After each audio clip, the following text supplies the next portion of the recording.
Aqui hoje com mais um feat no canal, hoje com o Rômulo Baruch, do Oba. qual canal? Geobaridismo. E o Rômulo, gente, ele é professor de geografia, a Isso. gente trabalha junto há muito tempo. Aham. E agora ele começou um canal onde ele traz analogias relacionando desenhos animados, filmes, várias coisas do mundo nerd, assim. Do mundo nerd, do mundo pop, músicas, tudo tem direito. Com geografia. Isso aí. E como a gente sabe que a analogia é o caminho para o erro, a gente resolveu trazer uma analogia aqui hoje para o nosso canal, para o Ar de Segunda também. Exatamente. A E gente que vai a gente- errar bastante hoje, né? A gente sempre erra, A gente cara. sempre erra. A vida é um erro, mas como dizem, a cada dia é uma nova construção, né? A gente vai Exatamente. aprendendo a cada dia que passa. Até porque se a gente levar em conta o Cavaleiro do Zodíaco, o próprio Seiya é o cara mais errado de toda a história. Ninguém nunca apanha tanto quanto ele, né? É verdade. E Então- a gente esqueceu de falar, o tema é... Cavaleiros do Zodíaco. Vim até customizado pro vídeo.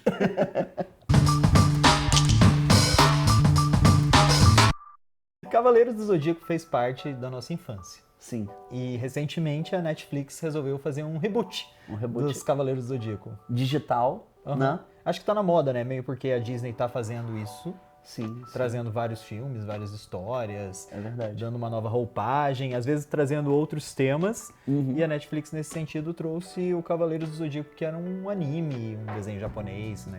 Como muita gente diz. Sim, que não só marcou a infância da gente, né? Mas a gente descobriu a quantidade de hater, né? A gente achava que os haters estavam presos em Star Wars, só que quando foi lançada a ideia de um Cavaleiro do Zodíaco digital, né? Uma animação diferente, despojada, com novas armaduras, novos conceitos, a onda de hater foi absurdamente grande, né, cara? E dá pra entender um pouco disso, porque a gente viu o Cavaleiro do Zodíaco e isso marcou a infância da gente, né?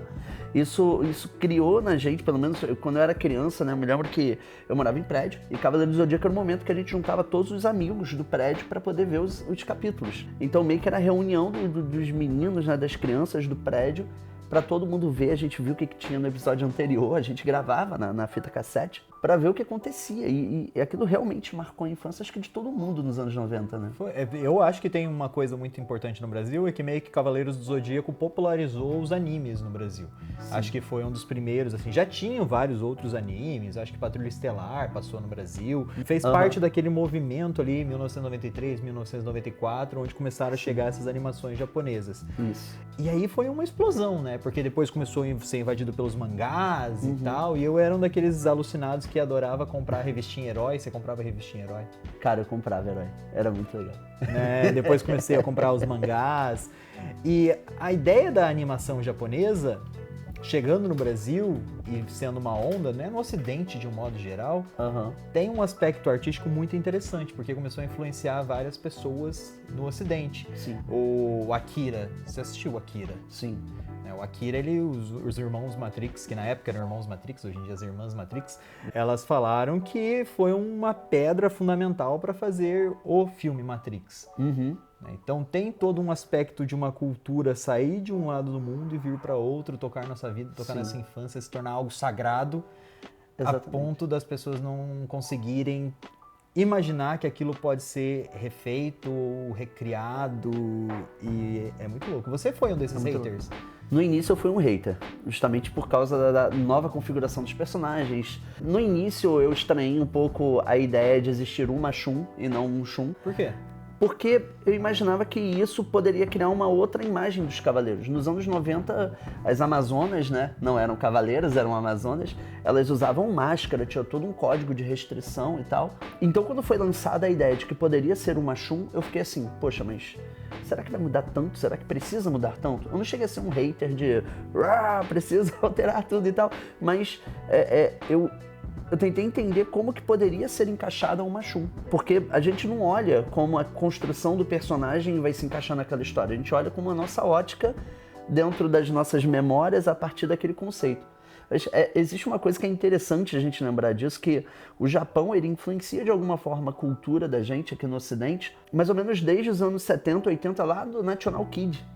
Então, National Kid contra os Incas venusianos, né? E aí o que acontece? Acontece que os nossos pais já eram de alguma forma influenciados pelos era tonkatsus, né? O Ultraman veio nesse embalo, né? O Power Ranger deu uma... foi estranho. Enfim, nós tivemos o Changeman, Jiraiya, Giban, né? A gente foi construído a partir disso. E a gente passou por essa onda do desenho japonês passar a ser chamado de anime pra gente. Isso é maneiro porque dá pra gente perceber como que o Japão conseguiu globalizar o seu capital informacional pra gente, como é que ele conseguiu influenciar a nossa cultura no universo onde a gente era dominado pelos desenhos americanos. Isso até em geopolítica tem toda uma discussão, né, do hard power e do soft power. Isso. Né? Bem, ser professor de geografia, você pode explicar melhor aqui.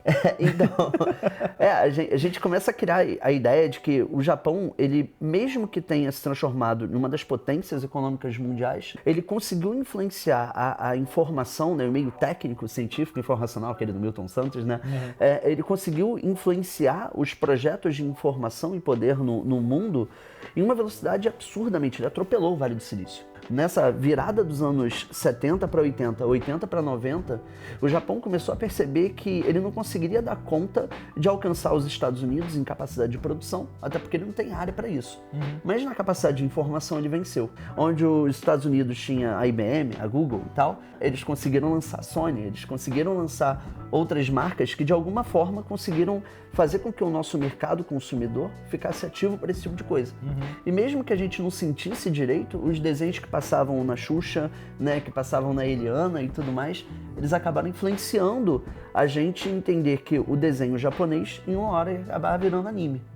Do Cavaleiro do Zodíaco pro Pokémon, isso acabou acontecendo. Então a gente vai passar a ter um novo poderio informacional de um Estados Unidos que antes era o agente dominante dos nossos desenhos, com Hanna-Barbera e tudo mais, para agora os animes, que vem com o Dragon Ball do SBT, né, que a Manchete fez o grandíssimo favor, né, de colocar pra gente Yu Yu Hakusho, colocou o Cavaleiro do Zodíaco, colocou o Shurato, lembra disso? Enfim. Então, tudo que tivesse armadura eles traziam. Exatamente. Tem armadura, vem. Dá tiro com o dedo, pode chegar também.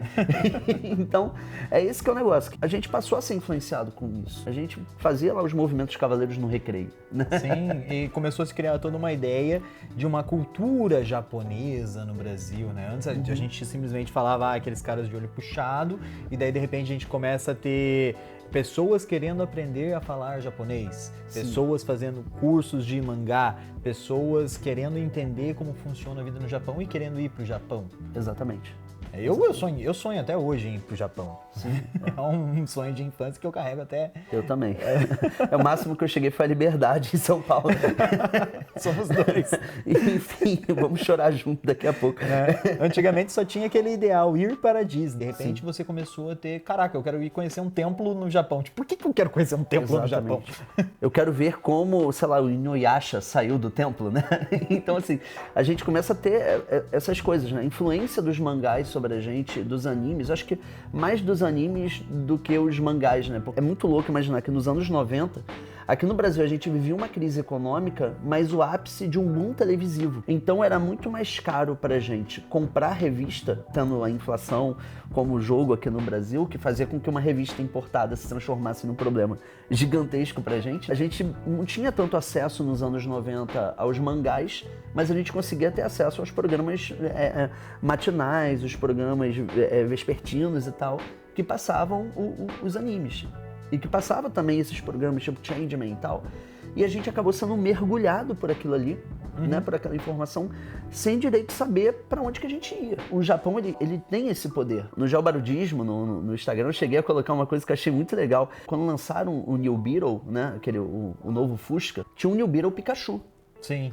Tenta imaginar, uma marca alemã com uma customização do Pikachu. Tinha rabinho e tudo. Então, assim, o farol era vermelho.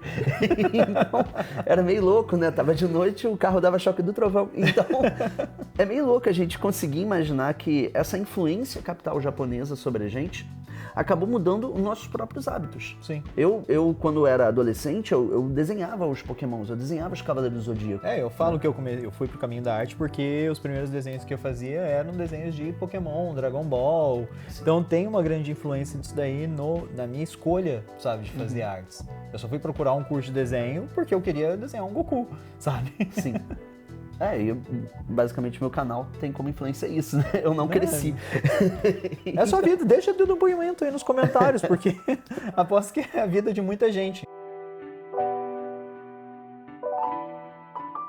recentemente a gente está vivendo esse boom dos reboots, né? Influenciado muito fortemente pela Disney, Sim. porque ela começou a resgatar, né, esses... com experimentos, um experimento ali, com Encantada, não sei o quê, começou a transformar em live action, Isso. e de repente fez esse live action, meio live action, que é do Rei Leão, que eu não sei se é bem um live action, porque é um filme em animação e falam que é live action. Ia ser louco adestrar, né? Pois é, só que nessa onda veio, por exemplo, o filme do Detetive Pikachu, Sim. que é um filme muito ocidentalizado de um produto japonês. E daí eu fiquei, assim, minha cabeça meio que começou a dar um rodopio, assim, globalista. Normal. Sei lá. Comecei a pensar, caraca, como assim? É um produto japonês, uma marca japonesa, um conceito japonês do Pocket Monster, do Pokémon em si, e até da figura do Pikachu, que se popularizou com o desenho, Sim. sendo adaptado para cinema hollywoodiano, com personagens ocidentais, Sim. e agora isso sendo distribuído para o mundo, uma cultura japonesa num pacote norte-americano para ser consumido de leste a oeste. Cara, isso cria uma visão muito louca, né? A gente, quando começou a falar, inclusive, sobre o Cavaleiro do Zodíaco, a gente conseguiu perceber a influência americana, a entrada em inglês. A gente se acostumou com a entrada ou em japonês ou em português. E Sim. agora as músicas de entrada e de fim são músicas em inglês, né? Isso foi, para mim, o maior choque. Sim, foi um muito soco assim, no tipo... estômago, porque ficou, na verdade, quando eu comecei a ver, eu fiquei tentando puxar música em português, ele falava um outro refrão em inglês, oh meu Deus, o que tá acontecendo? E quando eu queria gritar, Sanseia, né? E eu já imaginando ali o japonês, daqui de metal, sabe? Exatamente, então assim, a gente fica assustado com isso, porque essa fusão de informações que a gente passa a ter no Detetive Pikachu, nessa construção nova do Cavaleiro do Zodíaco, dá pra gente perceber que até a própria modelagem dos personagens é uma modelagem com roupagem mais ocidental do que oriental. A gente consegue ver que existem novos valores, né? O Seiya, eu não sei se isso classifica como spoiler, porque já passou um tempo, né?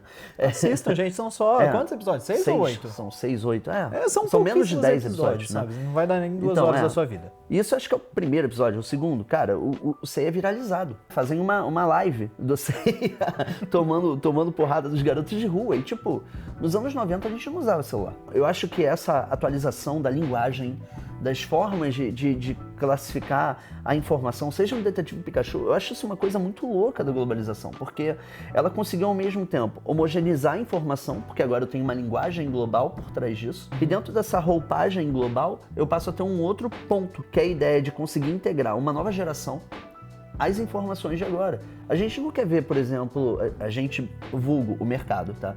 Não quer ver um garoto parecido com o Ash, que é um bobão imortal, que anda por cidades que não tem caráter de metrópole. Quando a gente joga Pokémon Red e tal, você vê que as cidades não são grandes, de fato. Mas quando você vê essas versões mais atuais de Pokémon, como por exemplo o Black, né, você consegue ver que ele entra numa metrópole. Entre cidades pequenas, mas ele entra numa metrópole. Até o próprio filme do Detetive Pikachu é uma cidade gigantesca. Exatamente, uma cidade gigantesca. Aí você vê os Pokémons de rua, né? Você vê os Pokémons lá criados e tal. Existe uma nova caracterização do Pokémon, eles não só são bichos de briga, né? Não são galos. Essa geração é uma geração que contesta mais.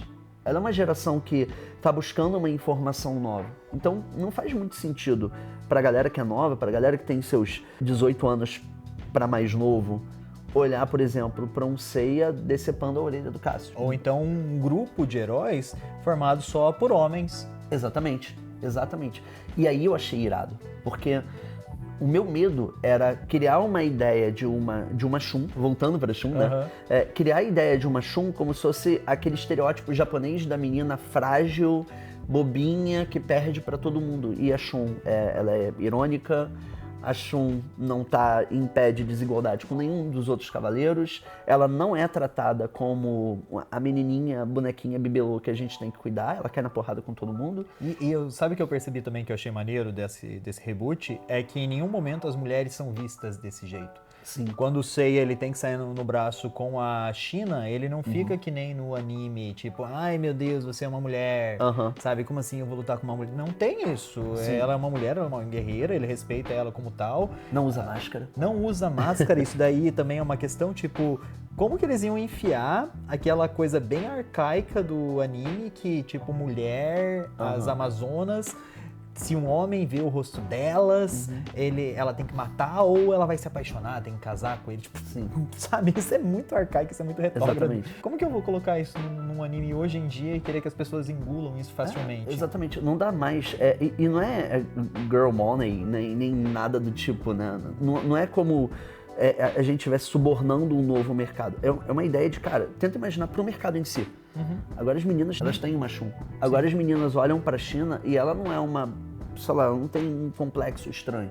As Ela é uma Amazonas, guerreira. elas não são presas Exatamente. nesse conceito de que ou você casa com o cavaleiro que viu o seu rosto ou você só fica com esse rosto coberto para sempre. Não, cara. Eu vou mostrar meu rosto e eu tô nem aí pra isso, sabe? Exatamente. E a gente teve até um filme, uma animação digital dos Cavaleiros do Zodíaco, lembra? Que foi a primeira que lançou a ideia, que também teve uma onda de hater, que lançou uma ideia Ai, mas esse filme era muito ruim. Enfim, e teve uma, se não me engano, foi Escorpião, né? Que era uma mulher. Amiro. Amiro. E aí eu achei legal, porque quando colocaram o Amiro, muita gente ficou assim, ai, não sei o quê, porque não era uma cavaleira de peixes. Só que, não, cara, é maneiro colocar, e justamente ela conseguiu parar todos os Cavaleiros de Bronze, caiu na porrada com todo mundo. Ela devastou os Cavaleiros de Bronze. E eu achei que isso criou uma roupagem interessante, porque eu acho que naquele filme, inclusive, ela foi uma cavaleira, né? Uma amazona de ouro, como os de ouro deveriam ser. De parar com isso, meu irmão, ninguém passa daqui, ninguém sobe aqui.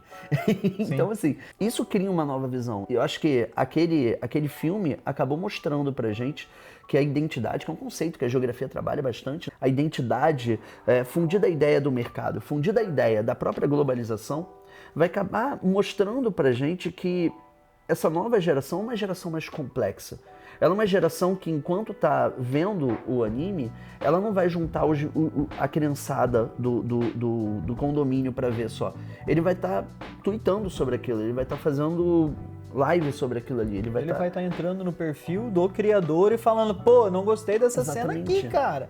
O que é isso? Sim, a gente consegue ver isso. A gente viu isso com o Sonic. O Sonic tinha uma roupagem, o público não gostou, Carreta ele editou Furacão. o Sonic.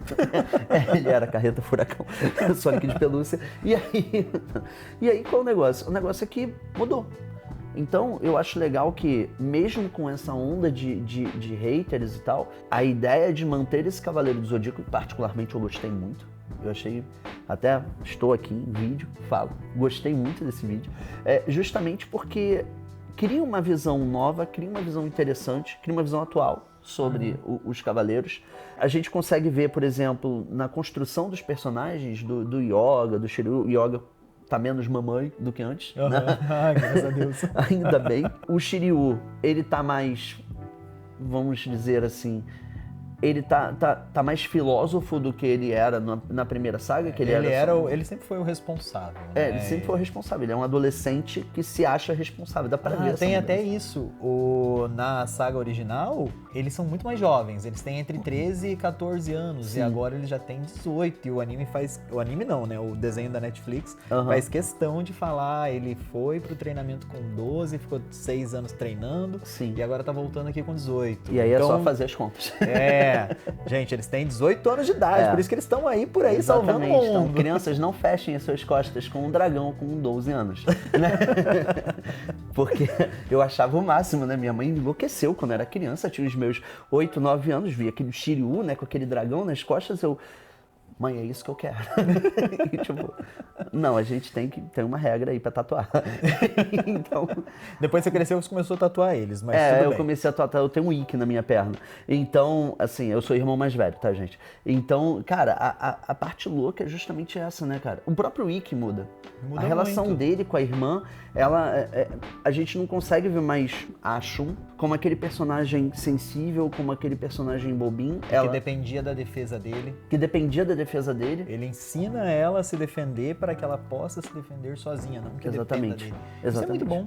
Isso é muito bom. Isso cria uma visão nova, isso cria literalmente uma nova identidade, uma nova roupagem para uma nova geração. A gente tem que entender, cara, que na nossa época a gente vivia uma fase toyotista, uma fase just in time, mas aqui no Brasil nós não tínhamos nem o capital e nem a tecnologia para acompanhar o que o Japão tinha para oferecer pra gente. E hoje, mesmo que a gente não tenha o 5G, o famigerado 5G, a gente consegue interagir em um meio digital, a gente consegue interagir em um círculo global, na nossa bolha mesmo, né? A gente que é bem nerd e tal, né? A gente consegue interagir na nossa bolha de uma forma a conseguir influenciar esses diferentes capitais de informação, sejam eles do Cavaleiro do Zodíaco, seja ele de qualquer desenho, animação, reboot, o que for. E aí o que eu acho curioso disso tudo é que quando você pega os Cavaleiros do Zodíaco, que influenciaram a nossa infância e que estão na Netflix como um teste, eu acho que é um teste, porque eles poderiam ter lançado mais episódios. E eu acho que até agora não está sendo um teste mal sucedido, pelo menos eu espero que seja muito bem sucedido, porque eu quero ver o que acontece depois, mesmo que eu saiba, mas eu quero ver o que acontece depois. Que a gente quer saber as mudanças que o Kuramada fez, né? Sim. Que o próprio criador está trabalhando no roteiro, isso que é legal também. Isso é muito legal, porque ele está, a decisão de mudar o sexo da Shun foi dele. Sim.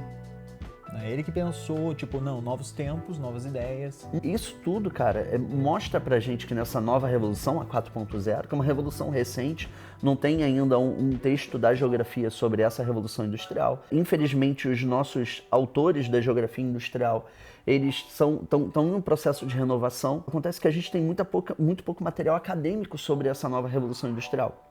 Então, a partir do momento em que a gente cria um novo enquadramento de mercado, um novo enquadramento baseado numa relação onde tudo está acontecendo agora, a gente pode estar fazendo esse vídeo, quando esse vídeo estiver sendo exibido, imagina quanta gente vai ver de novo Cavaleiro do Zodíaco ou vai começar a ver. Isso é uma coisa que a nossa época não tinha. O Just in Time era para produção, não para o consumidor. Então, a partir do momento em que a gente tem em um aplicativo, a gente tem na ponta dos dedos o mundo, a gente passa a ter informação de um novo Cavaleiro do Zodíaco, de uma nova roupagem, de um novo poder capital, que pode fazer com que não apenas essa animação se transforme em uma nova visão do Cavaleiro do Zodíaco, mas ela pode acabar abrindo espaço para que a gente consiga atualizar ou recriar novos animes ou animes que tenham uma personalidade que não vai mostrar mais um Japão tão misógino, um Japão tão homofóbico, como se mostrou durante muito tempo, né? Colocando os personagens LGBT em uma posição de comédia, né? De piada, ou os personagens mulheres, né? As personagens em uma posição de enfraquecimento, de fraqueza, de dependência. E eu acho que essa porrada do Ocidente junto ao Oriente acaba criando um teor muito legal pra gente, acaba criando uma nova visão sobre o que a gente pode entender das animações daqui pra frente. Meninas não mais tão bobas, meninos que são só garotos, né? Adultos com funções de adultos. Eu acho que isso está criando um amadurecimento. A gente não gosta, mas isso está criando um amadurecimento da imagem que é importante a gente passar. Sim, e eu acho importante ressaltar aqui no vídeo que se você vier falar, isso é o politicamente correto, não sei o que, blá blá blá, cara, eu não vou nem me dar o trabalho de responder, tá? Porque não, a gente tá em 2019, vamos superar essa tecla de falar que o politicamente correto, não. Já é o século XXI, né, cara? A gente precisa entender que as coisas mudam, né? Até porque, cara, eu me lembro que quando eu vi National Kid, eu olhei para aquilo ali e fiquei tipo, cara, eu não acredito que a minha família achava isso maneiro. Não. Tipo, incas venusianos, ou você é inca, né? Tipo, não dá, não encaixa. E eles achavam aquilo ali o máximo. A gente, nos anos 90, achava o máximo ter esse tipo de coisa. A garotada que viveu o final da década de 90 e viu Naruto, achava o máximo ter aquele personagem clássico de shonen. E a gente vê que os próprios shonens de hoje, mesmo que tenha aquele personagem bobão, né? O garoto que vive com fome, que tem o overpower, né?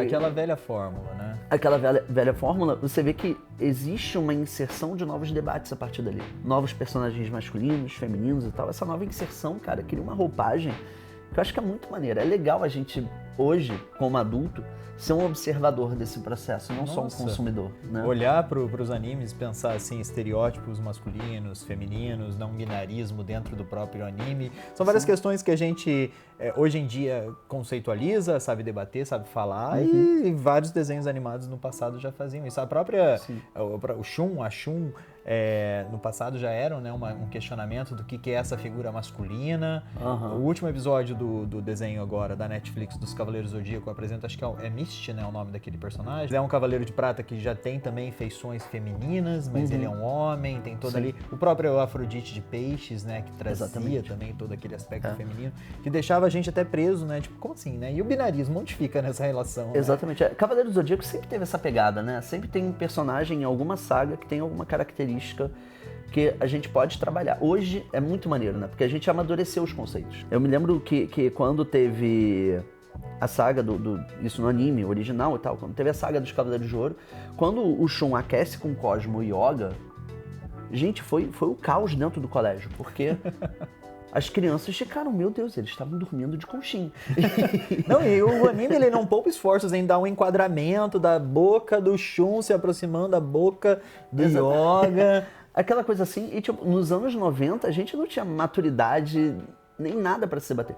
Hoje, se uma cena dessa acontece, a guerra que teria nos recreios seria diferente. E daí o pessoal ia falar, politicamente correto tá dominando tudo, é a ditadura gaysista que dominou os desenhos animados. E do outro lado teria o grupo que falaria, é isso aí, o Shun é isso mesmo, e o Yoga tá lá e todo mundo vai ter mamãe pra todo mundo. O negócio é que, então, a partir dessas novas roupagens, a gente precisa pensar como que o anime, como que essas novas sagas vão influenciar a gente. Eu acho que tanto do ponto de vista da geografia, principalmente da geografia informacional, que ela tem que estar sempre se renovando, a globalização não é um processo inorgânico, ela está evoluindo sempre, ela está influenciando sempre o nosso modo de consumo, o nosso modo de ação. A gente precisa entender como que esses novos desenhos, como que essas novas informações, seja pela Disney, sejam por estudos japoneses e tal, como que eles constroem uma nova rede de contatos, uma nova rede de jovens. Porque, assim, isso vai influenciar tudo. Nós hoje temos um desenho altamente sexista, né? Um anime sexista como Os Sete Pecados. Eu não assisti. Não? Não. Ele é bastante. Ele é muito irado, mas ele é bastante. E você fica numa dificuldade técnica sobre isso, porque você fica assim, caraca, que parada, mano. É muito overpower, tudo é overpower no anime. Mas, ao mesmo tempo, tem um personagem principal que é muito tarado. Entende? E esse é o tipo de coisa que os próprios fãs desse tipo de anime já estão começando a tipo, tá, tudo bem, tá exagerando.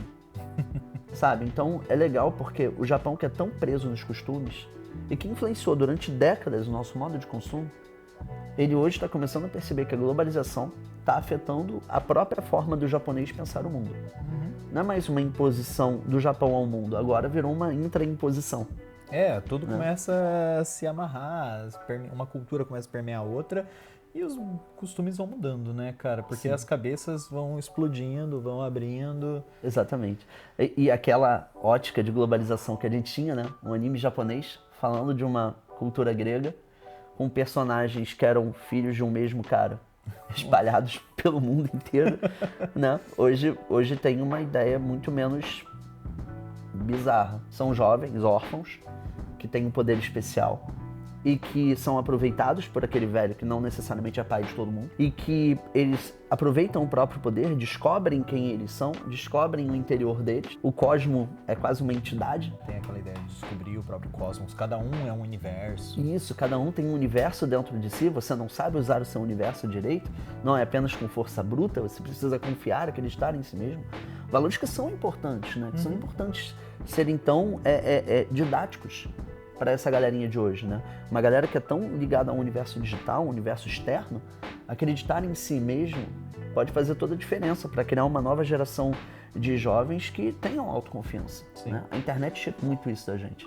Tudo isso, cara, cria uma visão que a gente precisa ter. Uma visão que não se restringe apenas a pessoas de países diferentes que se unem em um santuário místico dentro de um portal para poder lutar contra medalhas olímpicas em formato de armadura.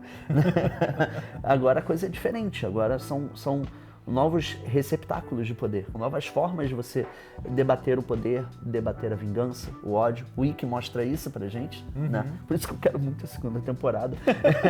O Ikki ensina isso pra gente, né? Ele era um garoto amável, aprendeu a ter ódio, e aí ele aprende com um grupo de cavaleiros que é possível dar uma chance, criar um recomeço. Não acho que o Ikki vai ser um bobão, Não acho que ele vai ser o politicamente correto, e que tem que ser badass. É maneiro a gente criar isso, inclusive pro próprio menino que sabe, ele foi pressionado por uma onda de hate a virar uma pessoa presa dentro de si, guardada em ódio, a se transformar em uma pessoa melhor. É maneiro a gente começar a ver uma nova construção de novos cavaleiros. É quase uma fênix, né? Ó, que bonitinho. Que bonitinho, né? Leve essa analogia para sua vida, né? Aprenda a se desconstruir todos os dias. Não se deixe contaminar pelos ódios que são disparados aí pela internet. Exatamente. É muito fácil virar um incel assim. É verdade. E Rômulo, fala aí o jabá do seu canal. Como que as pessoas podem te achar? Cara, então, eu tenho 3 mídias. Eu uso tanto o Instagram, no @geobarudismo, é como eu falei, geobarudismo, tá? Não gel, não é de cabelo, tudo bem, é de geografia. Geobarudismo, porque tem gente que escreve GL barudismo, não, GO barudismo, Tá. isso acontece. Tem o geobarudismo no YouTube também, tem vídeos aí espalhados ao longo da semana para dar algumas dicas de geografia, algumas analogias, né? Tem vídeo de Godzilla com questão nuclear, tem vídeos sobre alguns animes, sobre alguns filmes, tem das Joias do Infinito também, então pode ver também. E tem também no Facebook, que é o professor Rômulo Barude, porque o Facebook não permitiu que eu colocasse geobarudismo. Então ficou como Rômulo Barude mesmo, acontece. Vou deixar todos os links aqui na descrição do canal. E Rômulo, muito obrigado. Cara, eu que agradeço, que honra. E é isso aí, vamos dar aquele tchau coletivo. Galera, um grande beijo. E não se esqueçam de se inscrever aqui no canal. Isso. Lá no Instagram é Rodrigo Retica, nas outras mídias Arte Segunda. Um grande beijo e tchau, tchau. Valeu. Muito obrigado. Ai.